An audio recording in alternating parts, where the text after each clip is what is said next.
தமிழ்நாட்டில் ரேபீஸை இனிமேலும் அரிதான நிகழ்வாக கருத முடியாது. 2021 தமிழ்நாட்டில் 3,19,432 பேர் நாய்க்கடிக்கு ஆளாகியிருந்தனர்.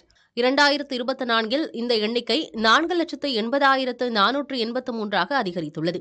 அதேபோல் 2021 19 பேர் ரேபீஸ் நோயால் பாதிக்கப்பட்டிருந்தனர். 2024 இந்த எண்ணிக்கை 43 அதிகரித்துள்ளது. 2025 கடந்த மாதம் எடுக்கப்பட்ட கணக்கெடுப்பின்படி 3 பேர் ரேபீஸ் நோயால் இறந்துவிட்டனர்.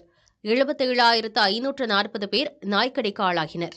நாய்க்கடிக்கு ஆளானால் ரேபீஸ் தடுப்பூசி செலுத்திக் கொள்ள வேண்டும். ரேபீஸ் நோய் வந்துவிட்டால் உயிர் பறிபோவது கிட்டத்தட்ட உறுதி என்று மருத்துவர்கள் எச்சரிக்கின்றனர். ரேபீஸ் தடுப்பூசி நாய்க்கடிக்கு பின் 2 வார காலத்தில் 4 தவணைகளாக செலுத்தப்படுகிறது. ஆனால் பலர் இந்த தடுப்பூசி தவணைகளை முழுமையாக நிறைவு செய்வதில்லை என்று மருத்துவர்கள் தெரிவிக்கின்றனர். மேலும் நாய்களை வீட்டில் வளர்ப்போர் நாய்க்கு தடுப்பூசி போட்டு விடுவதால் தாங்கள் போட்டுக்கொள்ள தவறுகின்றனர். இதுவும் ஆபத்தானது என்கின்றனர் மருத்துவர்கள்.